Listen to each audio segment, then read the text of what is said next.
అందరికీ నమస్కారం. ఈరోజు మనం ఒక చాలా ఆసక్తికరమైన అంశం గురించి మాట్లాడుకోబోతున్నాం. అదే digital data. Big data analytics అనే భారీ యంత్రాంగాన్ని నడిపించే ఇంధనం ఇదే.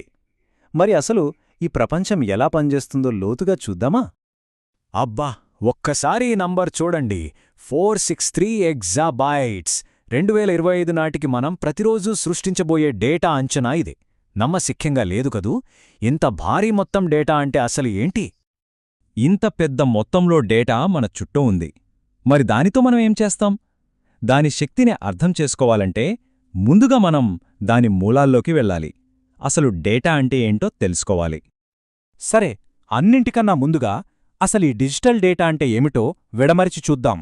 దీని ప్రయాణం వేవ్స్ నుండి బిట్స్ వరకు ఎలా సాగుతుందో తెలుసుకుందాం. దీన్ని సింపుల్గా అర్థం చేసుకుందాం. ఎడమవైపున్నది అనలాగ్ సిగ్నల్. ఉదాహరణకు మన గొంతులాంటిది. అది ఒక నిరంతర వేవ్ లాగా ఉంటుంది, ఎక్కడా ఆగదు. కాని కుడివైపున్న డిజిటల్ సిగ్నల్ అలా కాదు. అది మెట్లెక్కినట్టు స్టెప్స్గా ఉంటుంది. అంటే విడివిడి భాగాలుగా విభజించబడి ఉంటుంది. అందుకే కంప్యూటర్లకు దీన్ని అర్థం చేసుకోవడం, ప్రాసెస్ చేయడం చాలా చాలా సులభం.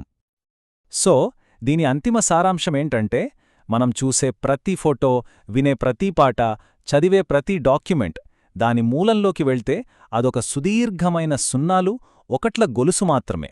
అవును, కేవలం జీరోలు మరియు వన్లు. ఇదే కంప్యూటర్లు మాట్లాడే భాష. సరే, మన దగ్గర ఇంత డేటా ఉందని తెలిసింది. కాని ఈ డేటా అంతా ఒకేలా ఉంటుందా? అస్సలుండదు. ఈ డేటా గందరగోళాన్ని ఎలా వర్గీకరించి ఒక పద్ధతిలో పెడతారో ఇప్పుడు చూద్దాం.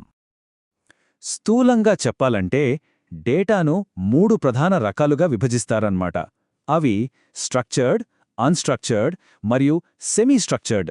డేటా సైంటిస్టులు ఈ డేటా సముద్రాన్ని అర్థం చేసుకోవడానికి ఈ వర్గీకరణ చాలా సహాయపడుతుంది. ముందుగా స్ట్రక్చర్డ్ డేటా గురించి మాట్లాడుకుందాం. దీన్ని డేటా ప్రపంచంలో ఒక నీట్ ఫ్రీక్ అని సరదాగా పిలవచ్చు. అన్నీ పక్కాగా ఒక పద్ధతి ప్రకారం ఉంటాయి. ఒక ఎక్సెల్ షీట్ ఊహించుకోండి.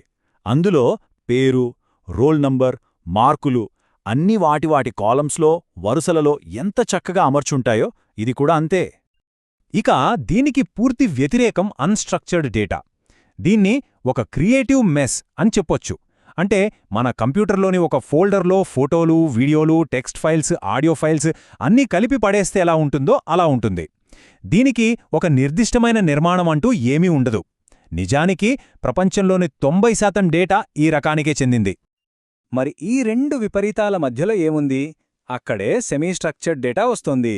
ఇది బెస్ట్ ఆఫ్ బోత్ వరల్డ్స్ లాంటిది. ఒక ఈమెయిల్ను ఉదాహరణగా తీసుకుందాం. అందులో ఫ్రమ్, టు, సబ్జెక్ట్ లాంటివి స్ట్రక్చర్డ్గా ఉంటాయి. కానీ ఈమెయిల్లోని అసలు మెసేజ్ మాత్రం అన్స్ట్రక్చర్డ్. చూసారా? ఇది రెండింటి కలయిక.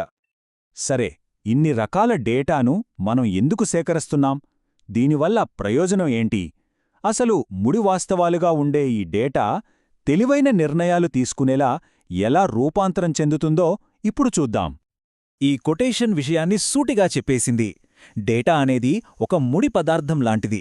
దానంతట దానికి ఏ విలువ ఉండదు. దాన్ని ప్రాసెస్ చేసి విశ్లేషించినప్పుడు మాత్రమే అది విలువైన సమాచారంగా, అంటే ఇన్ఫర్మేషన్గా మారుతుంది. చూడండి, డేటా ప్రయాణం ఇలాగే ఉంటుంది. ముడి డేటాను సేకరించడంతో మొదలవుతుంది. ఆ తర్వాత దాన్ని ప్రాసెస్ చేసి విశ్లేషిస్తారు. చివరిగా అది వ్యాపారాలు కీలక నిర్ణయాలు తీసుకోవడానికి ఉపయోగపడే విలువైన సమాచారంగా, అంతర్దృష్టుగా మారుతుంది. ఇంతకీ ఈ డేటా అంతా ఎక్కడి నుంచి వస్తోంది? చెప్పాలంటే మన చుట్టూ ఉన్న ప్రతి చోట నుంచి. మనం సోషల్ మీడియాలో పెట్టే పోస్ట్ల దగ్గర నుండి, ఫ్యాక్టరీలలో ఉండే సెన్సార్ల వరకు, మన చేతికి ఉండే స్మార్ట్ వాచ్ల నుండి, ఇంట్లో ఉండే స్మార్ట్ స్పీకర్ల వరకు అన్నీ డేటాను సృష్టిస్తూనే ఉంటాయి. అయితే ఈ డేటా ప్రవాహాన్ని హ్యాండిల్ చేయడం అంత సులభం కాదు. దీని నిర్వహణలో ఉన్న సవాలేంటో చూద్దాం. ఆ తర్వాత అసలు సమయే ఎక్సైటింగ్ పార్ట్. నిజ జీవితంలో దీని అప్లికేషన్స్ ఏంటో తెలుసుకుందాం. ఇంత భారీ డేటాను నిర్వహించడంలో చాలా తలనొప్పులుంటాయి. వచ్చిన డేటా సరైనదేనా కాదా అని నిర్ధారించుకోవటం, దాన్ని హ్యాకర్ల బారి నుండి కాపాడటం, వేర్వేరు చోట్ల నుండి వచ్చిన డేటాను ఒకచోటకి చేర్చడం, ఇవన్నీ చాలా పెద్ద సవాళ్లు. నెట్ఫ్లిక్స్ మనకు నచ్చే సినిమాలను అంత కరెక్ట్గా ఎలా చూపిస్తుంది? అదేమీ మ్యాజిక్ కాదు. మనమిదివరకు చూసిన సినిమాల హిస్టరీని, అదంతా అన్స్ట్రక్చర్డ్ డేటా విశ్లేషించి మన అభిరుచికి తగ్గట్టుగా కొత్త వాటిని సిఫార్సు చేస్తుంది. స్పాటిఫై కూడా అంతే.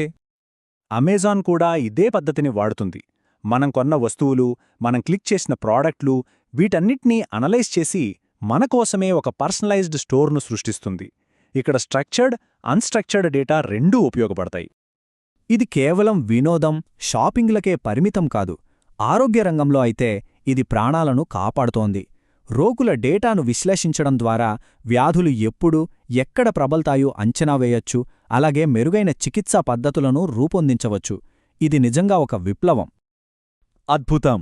ఇప్పటివరకు చాలా విషయాలు తెలుసుకున్నాం కదా. మనం చర్చించుకున్న ముఖ్యమైన అంశాలను ఒక్కసారి క్విక్గా రివైజ్ చేద్దాం. సింపుల్గా చెప్పాలంటే ఇది మన చీట్ షీట్. డిజిటల్ డేటా అంటే 0లు మరియు 1లు. అది 3 రకాలుగా ఉంటుంది. ఆ 3 డేటాను విశ్లేషించి మన రోజువారీ జీవితంలోని యాప్స్ను నడిపించే శక్తిగా మారుస్తాం. అంతే. వెళ్లే ముందు ఇది చూడండి. ఇది నిజంగా మైండ్ బ్లోయింగ్. మన డేటా స్టోరేజ్ సమస్యలకు భవిష్యత్తులో సమాధానం మన డిఎన్ఏలోనే ఉండొచ్చు. ఈ చార్ట్ చూస్తే మీకే అర్థమవుతుంది. కేవలం 1 గ్రాము డిఎన్ఏలో ఏకంగా 200 మిలియన్ గిగాబైట్ల డేటాను నిల్వ చేయవచ్చట. ఎంత అద్భుతంగా ఉంది కదూ!